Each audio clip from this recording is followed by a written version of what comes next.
পুরনো বছরের সব গ্লানি আর অন্ধকারকে পেছনে ফেলে নতুন সূর্যের আলোয় যাত্রা শুরু বাংলা নববর্ষ ১৪৩৩-এর।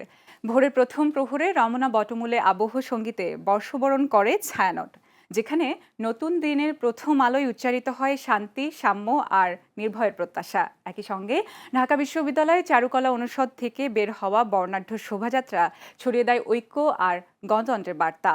রাজধানী ঢাকা থেকে গ্রাম বাংলার প্রতিটি প্রান্ত, সবখানেই মেলা, গান, রং আর মানুষের ঢলে মুখরিত নববর্ষ। লাল সাদা পোশাকে, পান্তা ইলিশের স্বাদে, লোকজ সংস্কৃতির ছোঁয়ায় বাঙালি আজ এক হয়ে উদযাপন করছে তার হাজার বছরের ঐতিহ্য। একটি নতুন শুরুর, একটি আশার গল্প। বিস্তারিত জানাচ্ছেন সহকর্মী শাহাদাত হোসেন ইমরান।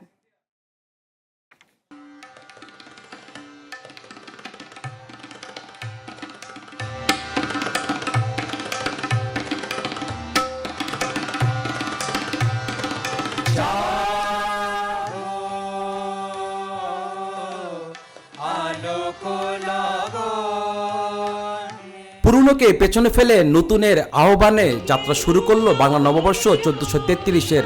ভোরের প্রথম প্রহরেই রমনা বটমূলে সূর্যের প্রথম আলোকে আবহ সঙ্গীতে বরণ করেন ছায়ানটের শিল্পীরা।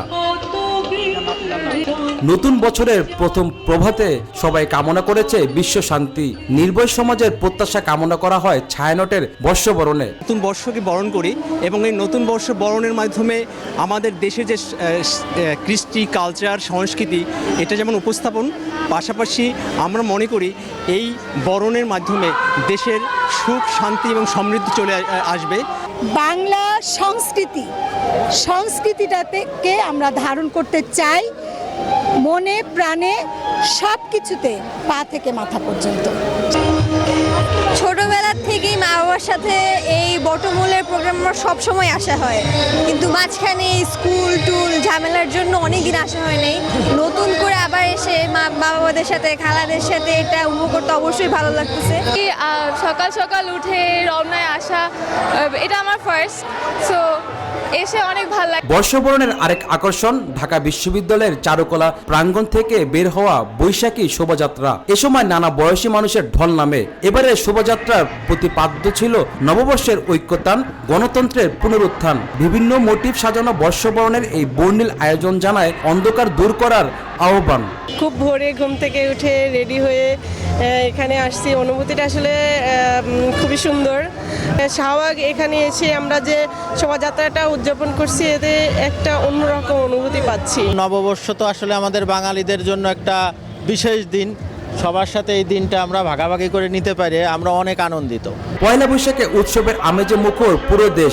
রাজধানী থেকে শুরু করে প্রত্যন্ত গ্রাম, সবখানেই হচ্ছে বিভিন্ন অনুষ্ঠান, বসেছে বৈশাখী মেলা। নতুন বছরকে বরণ করতে হাজারো মানুষ আজ অংশ নিয়েছে সর্বজনীন এই উৎসবে। আমি বাচ্চাদেরকে নিয়ে এসেছি, ওরা তো আমাদের কালচার জানবে না, ওরা ইংলিশ মিডিয়ামে পড়ে, ওরা কিন্তু জানে না পয়লা বৈশাখ কি, ওইভাবে কিন্তু বলারও হয় না।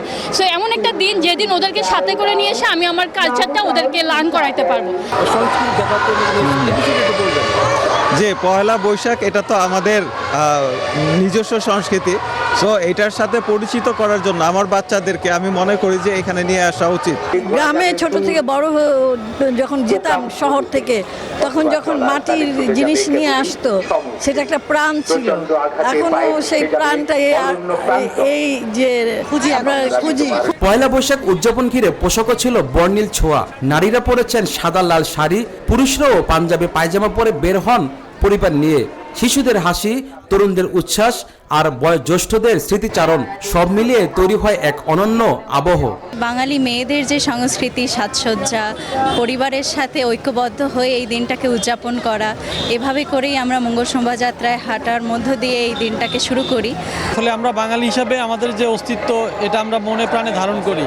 আমরা যেখানেই থাকি, যেখানেই আছি, আমরা চেষ্টা করি আমাদের ঐতিহ্যকে ধারণ করতে, লালন করতে। আমি আজকে বৈশাখী মেলায় যাচ্ছি একটা চারুকলার দিকে। এই বছরটা অনেকটা আবার পুরনো ফিরে আসছে, পুরনো ফ্লেভার ফিরে আসছে। তো আজকে যে নতুন দিন, আজকে মানুষের মধ্যে অনেক এই মনে হচ্ছে যে আমাদের যে শঙ্কা ছিল, ভয় ছিল, ভীতি ছিল, এখন পর্যন্ত মনে হচ্ছে যে সবাই বেশ আনন্দে আছে। আমরা বেশ আনন্দের সাথে এটা উদযাপন করতে পারলাম আজকে। ভবিষ্যতে এটা আরও আনন্দঘন হবে বাঙালির সংস্কৃতি আরও বিকশিত হবে এর মধ্য দিয়ে। পয়লা বৈশাখ শুধু একটি দিন নয়, এটি বাঙালির আত্মপরিচয়ের প্রতীক। এখানে ধর্ম, বর্ণ, শ্রেণী সবকিছুর ঊর্ধ্বে উঠে মানুষ একে অপরের সঙ্গে মিলিত হয়।